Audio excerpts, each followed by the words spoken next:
Skirk, why are you skipping classes again? We've talked about this. 'Cause he's a crabby old man, and he's a boring old man. I don't like going to his classes. Excuse me. You shouldn't talk about your teacher like that. It's very disrespectful. All right, let's not get into a big fight about this. Skirk's learned what she needs. There's no point forcing her to sit through more classes if she doesn't want to be there. But I'd still love to hear about what you got up to yesterday. Why don't you tell your dad all about it?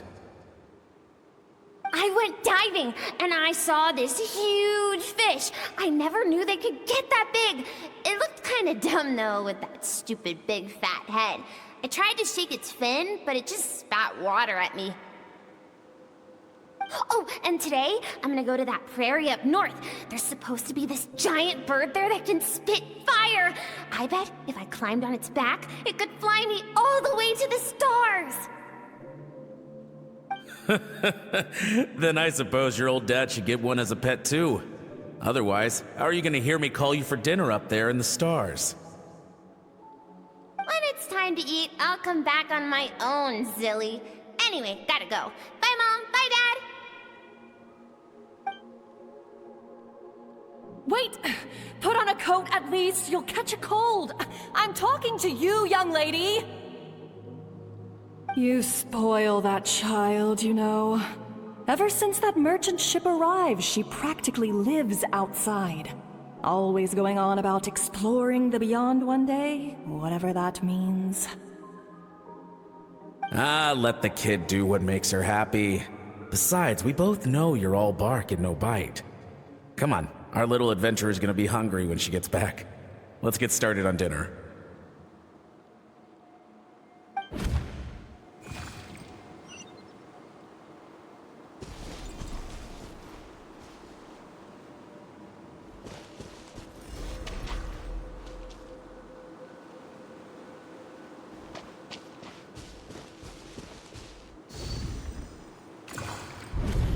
The stars shimmer high above.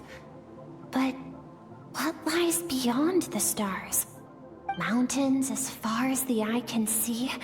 An endless snowy plain? Or maybe buildings taller than the sky, like the people from the merchant ship said? I can't be the only one asking these questions. The universe is fascinating. If only I could meet some other people like me. We could set sail together and explore every corner of the world. I'm sick of being a kid. There's so many amazing things out there, and I'm ready to see them all. But for now, I'm starving. Better get back.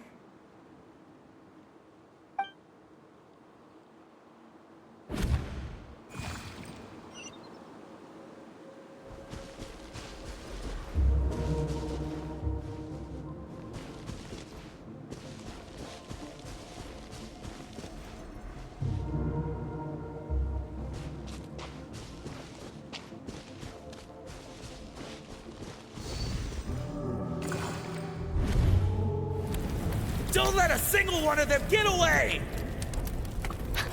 No, please, spare the children! Stay back! They're coming! Run! Help! Eliminate the threat. Take them down! Don't be scared. Ah! This way! We'll never make it! Fire. There's fire everywhere. What happened? I told you we shouldn't have trusted these outsiders!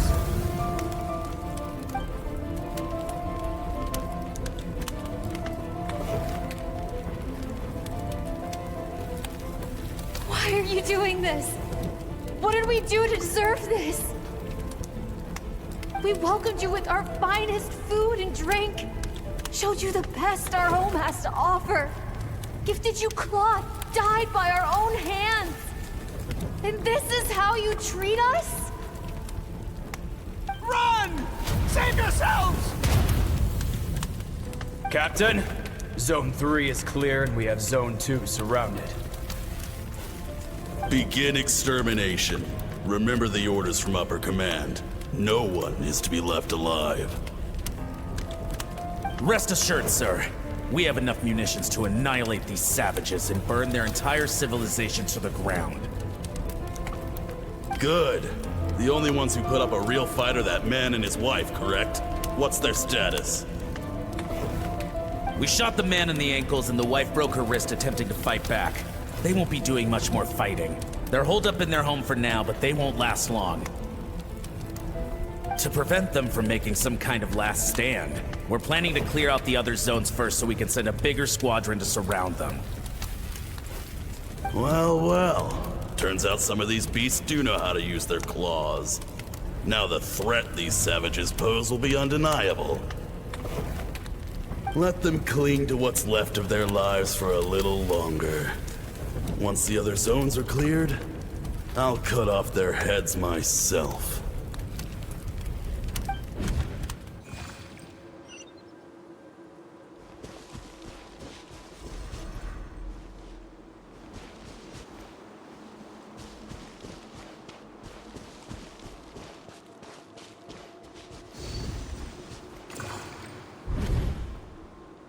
Dad? Mom? Skirk, you're all right? Thank heavens. I'm so happy to see you, sweet girl. But you need to go. It isn't safe here. They'll be back any second. What happened? You're bleeding a lot. Dad? Mom?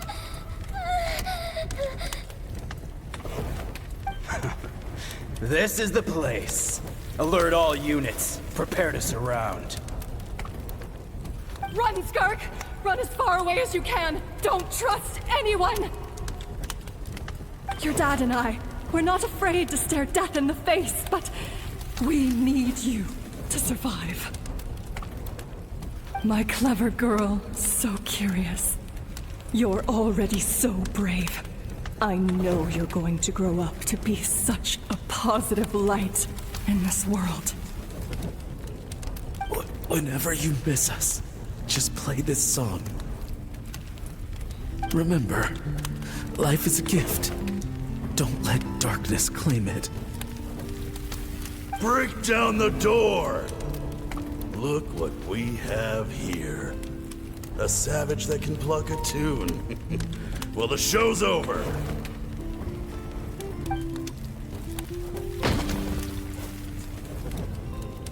You! Stop singing! Shut it! I said shut it or I'll make you! Fine. Have it your way!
What is the secret to power?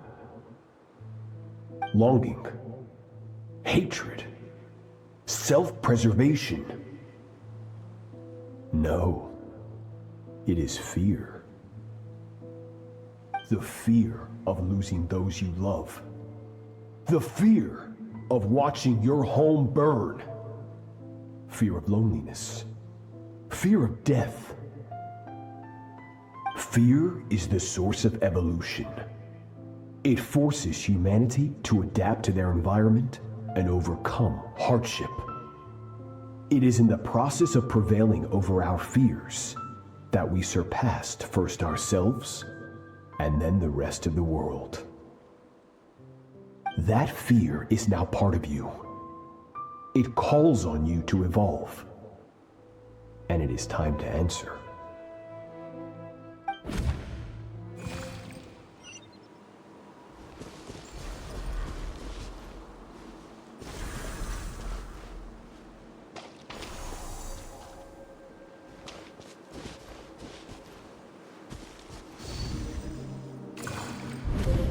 Any minute spent missing home is a minute wasted.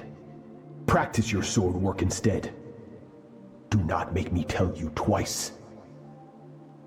But, Master, I can barely lift the sword anymore.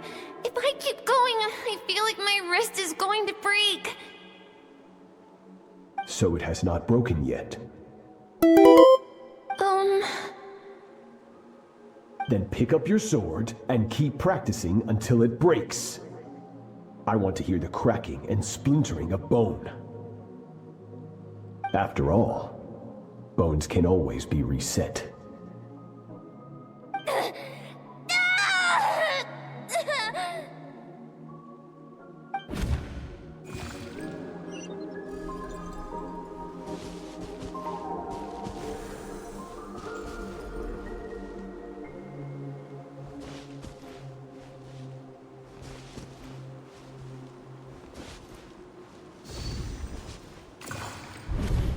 Good, Skirk.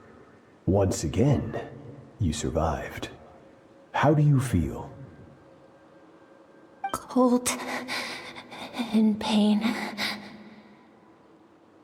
These are signs that you are adapting to the abyss. Each time the flesh is torn and the spirit crushed, each time you claw back from the brink of death, you become stronger. I now understand why these people sought to destroy your homeland. Your potential goes beyond even what I could have anticipated.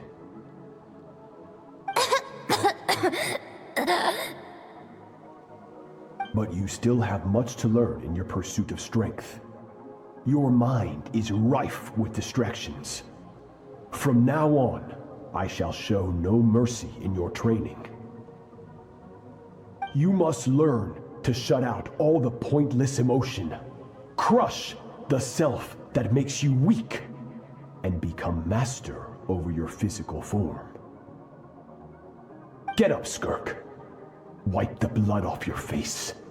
Cut away the rotten parts of your flesh, and mend what is broken. Then take up your sword.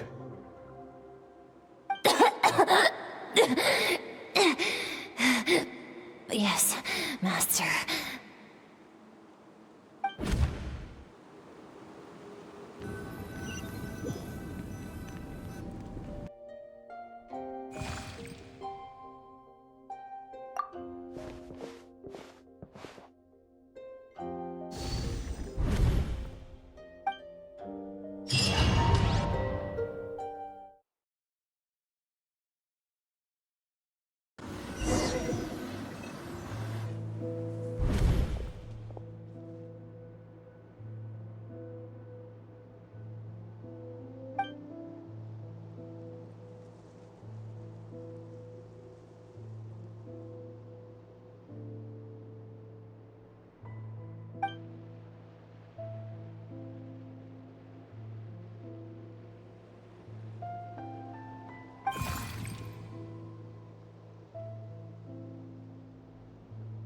That's right.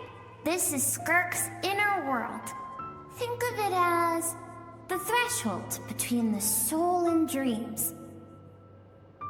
This isn't your first time here, but what you remember is probably a space covered in darkness. I only managed to illuminate a small portion for you back then. Actually, it's my first time talking to someone like this. I only managed to break free and bring you here because the injury weakened her power. I guess that's why I can speak again, too. Call it fate, if you want. I think that's the word they use in this world for lucky coincidences like this, right? Now, before I take you to her, I gotta ask. You're the first outside visitor to ever come here, so what's your impression of this place? Oh, you noticed. This river represents Skirk's strength. Strength accumulates over time. It is the summation of a person's lived experience. So this river is where all the fragments of Skirk's life should converge into a single stream of memories and emotions, flowing forward as one. But as you can see, this river has been severed numerous times. It's because Skirk doesn't like who she was in the past. When all she sees reflected in the river is a disgraceful shadow of who she was, she cuts through water and rock with the sword of reason, severs her connection with the past, and begins anew.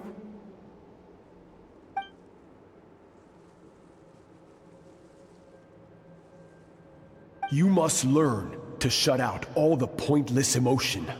Crush the self that makes you weak, and become master over your physical form. This isn't my first taste of failure or losing power. When you fall, you get back up again and become stronger. That's how it is.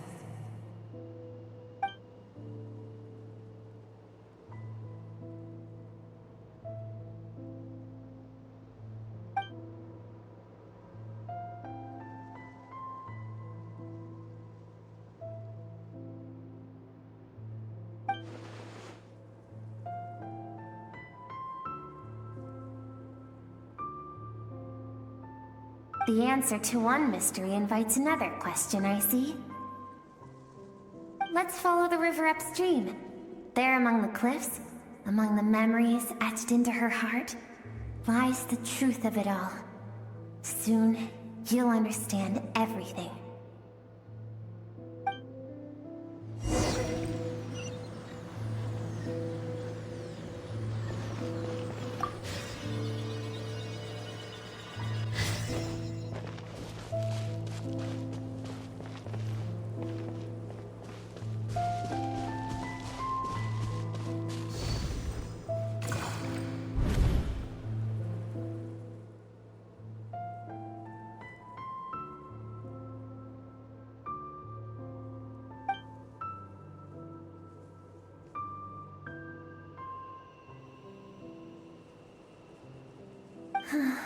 I've always thought that, even when falling leaves don't come from the same tree, they can still form bonds of kinship when they meet. Like meteors, you both made a journey through the stars. Both travelers who have landed on a planet that is not your home. Yet, when she first noticed your presence, although she hesitated for a moment, she still chose to walk away. Indifferent as ever.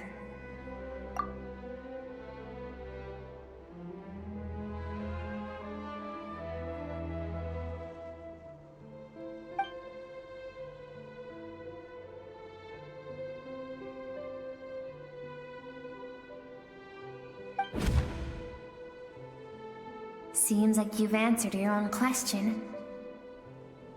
Skirk sees herself as a trespasser in this world. She's made a conscious choice to avoid altering its path. But the reason for that decision stems from events much earlier on in her life. Let's keep going. It's still a long way to the source of the river.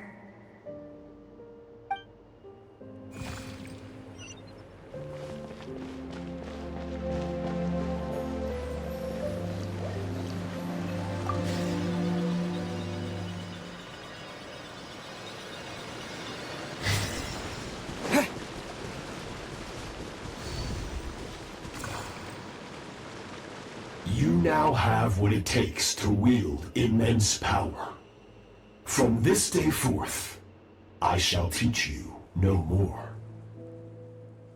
No one can become a worthy warrior through imitation alone. I have given you fangs and claws. Now, you must learn to hunt. You wish me to travel the world beyond on my own, Master? Indeed.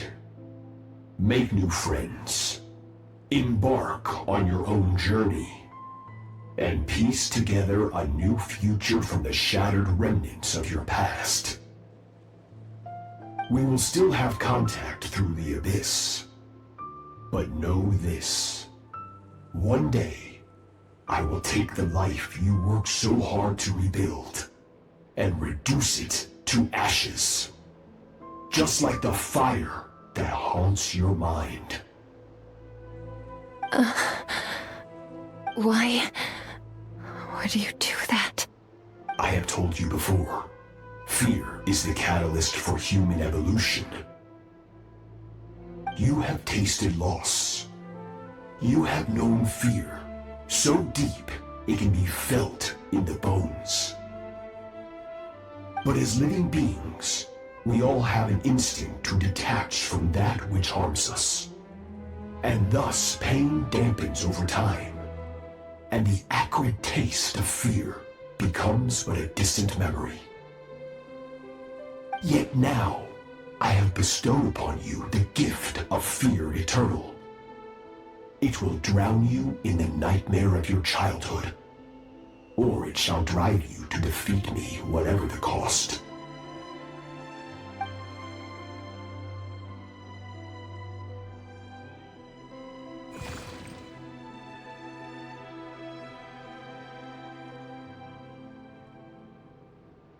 That is what Skirk's master, the foul Sertologi, looked like at one point in time.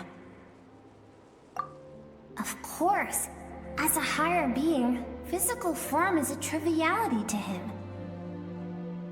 He could appear as a beast, a human, or even a monster that defies description.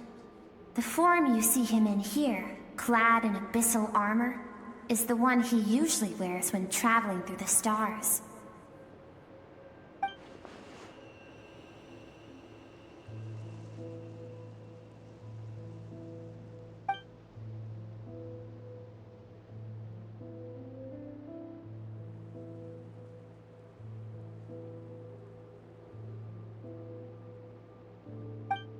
For certain reasons, I need to bridge the power gap between me and my master as quickly as possible.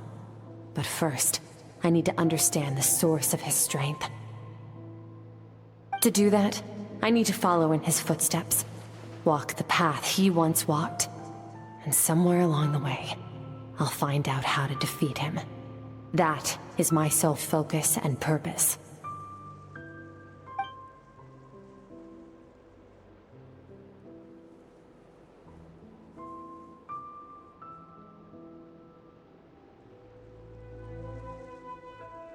I'll let you in on a little secret. The real Sertologi is terrifying. The scope of his power is impossible to understand until you experience it firsthand. It is absolute, the power to crush all things. Shall we keep going? Let's see. We're about halfway there.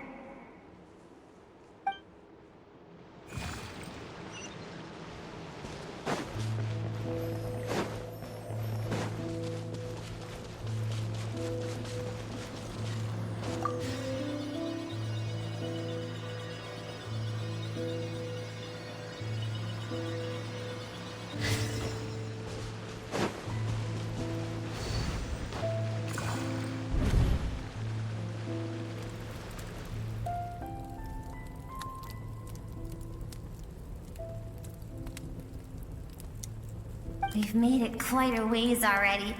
This is Skirk, when she first began training under Sertologi. I have set your broken wrist. Tomorrow, you're to train twice as hard.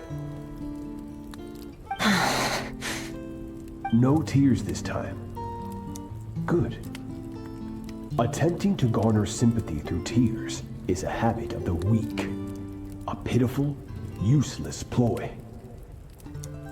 Can I ask a question, Master? Why did you save me? I keep thinking, maybe it would be better if I had died. I wouldn't be haunted by that fire all the time. I wouldn't have to go on like this. I saved you because I have a plan for you. It has been too long since I fought a battle that demanded my full strength, and I hunger for it.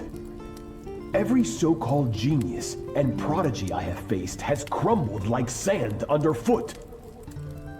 Before me, even fate bends the knee.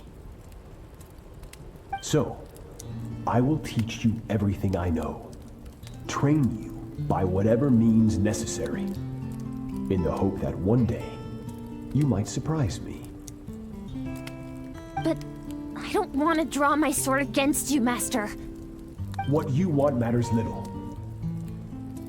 Among the boundless sea of stars, the cries of the weak are but faint murmurs that disappear into the void. You of all people know that well. Yes, Master. From that day forward, all she knew was grueling training, emptiness, and fatigue. After some time, her talent bloomed, and she gained control over her emotions, like her master. How should I put it? It was not that human emotion disappeared from her heart, but that reason came to dictate all she was allowed to feel. I suppose it was at this point that she became the Skirk you know today.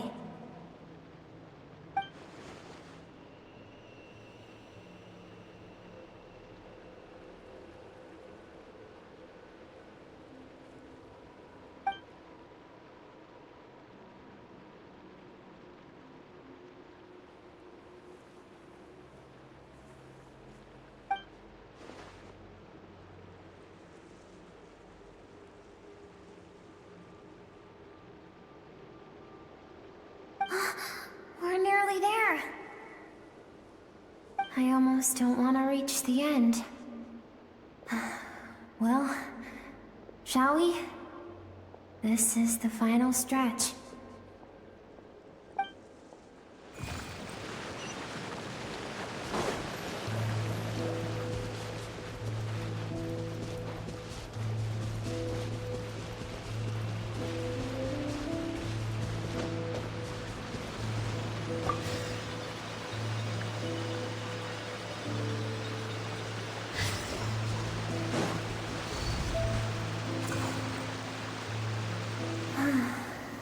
These are Skirk's happiest memories. What a simple and carefree time it was. Wisps of clouds dotted the sky. The sun bathed everything in golden light. And when song filled the air, not even the shyest of flowers could resist swaying along. This is Skirk's homeland. She was so curious about everything as a child. Always skipping school to go exploring instead. There was so much to discover. The treasures at the bottom of the sea. The secrets beyond the stars. And that merchant ship packed with adults wearing those strange clothes. Yes, the ship. That was the beginning of the end. It was a spaceship. When it arrived, the people that disembarked wore smiles on their faces and spoke of friendship. They claimed to be merchants from a neighboring planet, looking to establish trade.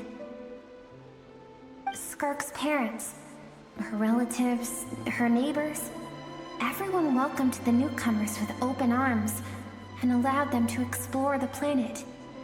To them, the visitors were guests and should be treated with hospitality. No one had any idea of what was to come. Several months later, an army of unknown origin arrived without warning. and carried out a ruthless campaign to destroy everything and everyone on the planet. Skirk had skipped school that day, like so many times before, so she was not caught in the immediate wave of destruction. But when she came home that day, only fire and ruin awaited her. Countless people cried out to her for help. People she knew and loved. Friends and relatives. The little girl who lived next door. The shop owner with the bad leg. The bad-tempered teacher she had made fun of just that morning. Their lives were discarded like worthless trash as the fire consumed one life after another. Skirk was helpless. All she could do was run. And so she did. She kept running until an unexpected figure crossed her path.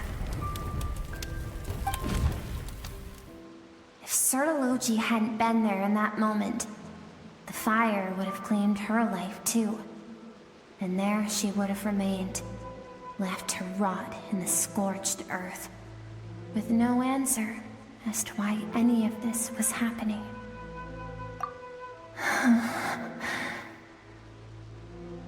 Because she and her people were seen as a threat.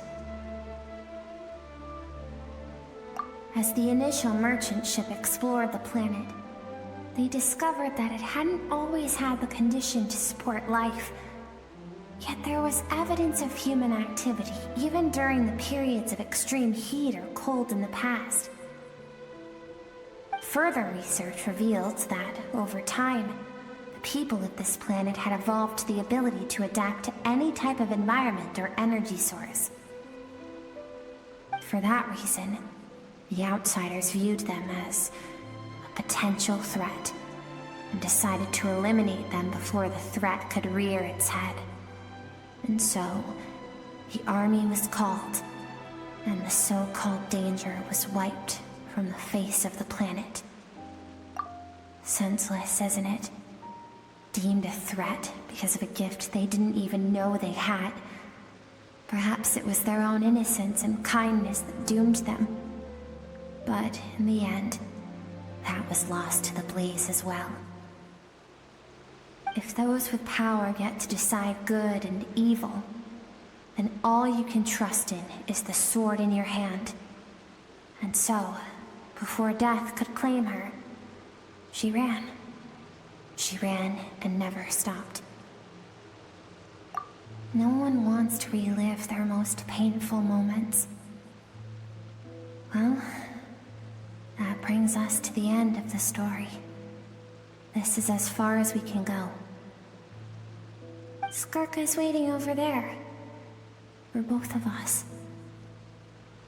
Let's go to her. It's time to fulfill my purpose. And my greatest wish over all these years.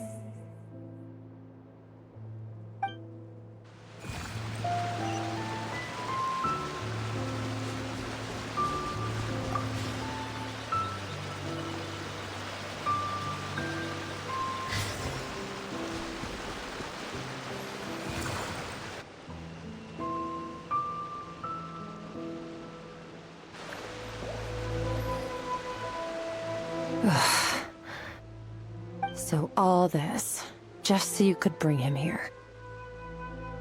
I have things to say to you. Well, to me. I want someone to witness our reconciliation, even if it takes an argument to get there. And he is the best choice in this moment. Her suppressed emotional self. The version of herself she keeps locked in the recesses of her mind, stifled by reason. All those rejected impulses, those discarded aspects of your past selves, they are a part of me now. I am who you used to be. Someone you have refused to face for too long. So, I came to face you instead. You're wrong. I've faced you all along. And that's exactly why I keep you locked here. Your existence makes me weak. Moments of joy and longing are when we are most vulnerable. Don't forget, it was a penchant for goodness over reason that doomed our homeland in the first place. The vastness of the universe renders everything insignificant. Our feelings most of all. Even so, learning from the mistakes of the past doesn't have to mean erasing everything. Strip yourself of your so-called weaknesses, emotions like kindness and empathy, and what makes you any different from the ruthless soldiers who slaughtered our people? The difference is that I'm doing what is right, what is necessary. I allow you to exist, but with limited freedom. That is the greatest kindness I can offer. I have shouldered everything you couldn't carry. I rose above the numbness and emptiness, and it was cold, unfeeling reason that brought me this far. It made me who I am. It made me strong. That is the problem. I want to shoulder those things together. On the grand scale of the entire universe, maybe our feelings are vanishingly small, but why should that mean they don't matter? Emotion gives warmth to the cold expanse of space. It gives meaning to the world around us. Think back to those nights of gazing at the stars, those afternoons of exploring the unknown. Think back and let them grant you peace. A brief respite from the pressure you put on yourself.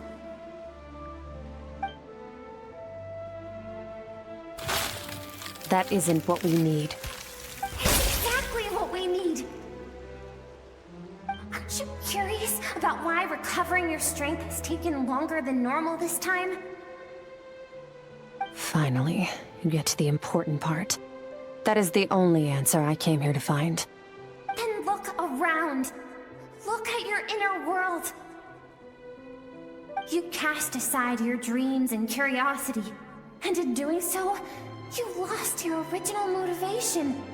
You severed all connection to who you used to be, so you can no longer draw strength from your past. Now, the only things driving you forward are fear and survivor's guilt. But these cannot take you far enough. And so, this river, the source of your strength, grows more polluted by the day.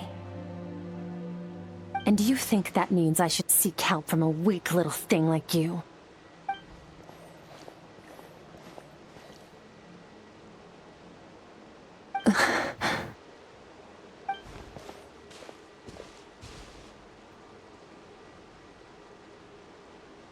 Thank you for saying that.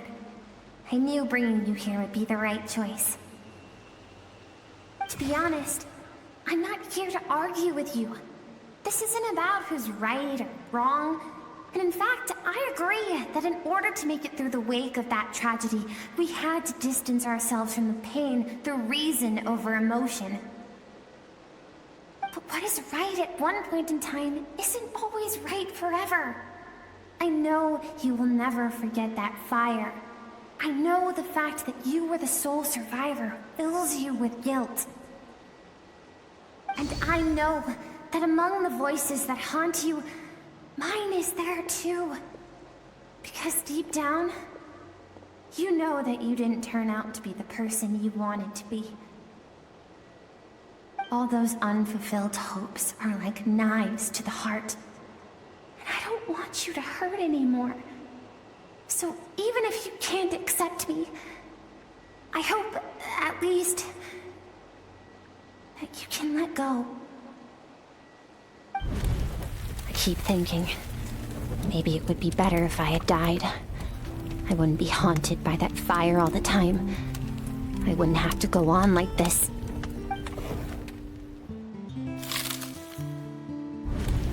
Your dad and I, we're not afraid to stare death in the face, but we need you to survive.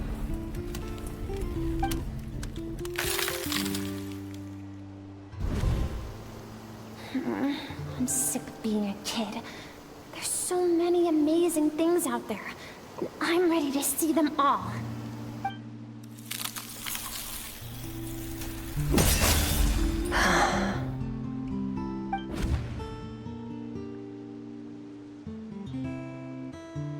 I remember. There was a song Mom and Dad always sang when we went out to fetch water. Dancing water. The sand along your path is begging for your song and movement. Will you carry this burden with you on your journey? I am not the dancing water, and you are not the burdensome sand. But if this is your wish, then I will carry you with me until the end. Thank you. I should be thanking you.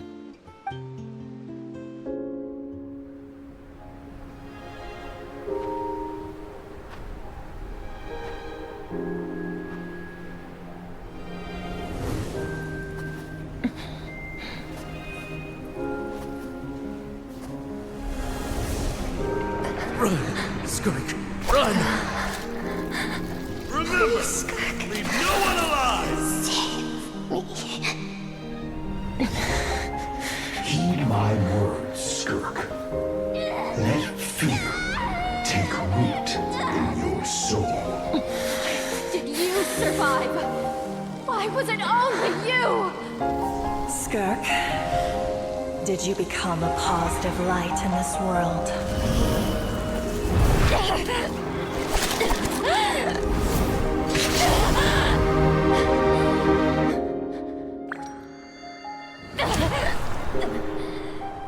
Hey, this doesn't have to be the end.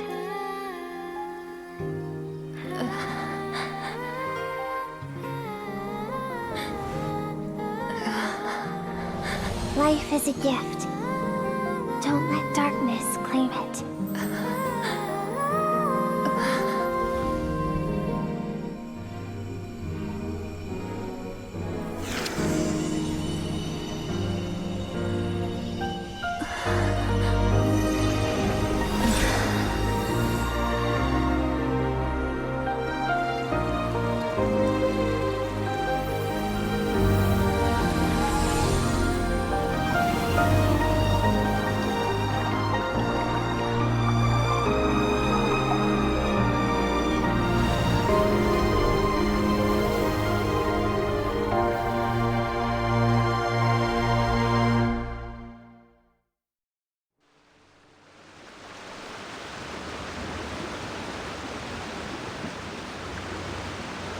So, you saw my memories then. I once asked my master if survival of the strongest was the law of the universe. He said no. But in a world without order, those with no moral boundaries tend to be the ones who survive. That's why, after hearing his answer, an idea came to mind. An idea that, one day, I would create a new world order. One in which there would never be another tragedy like that fire. One in which power was not the law of the land.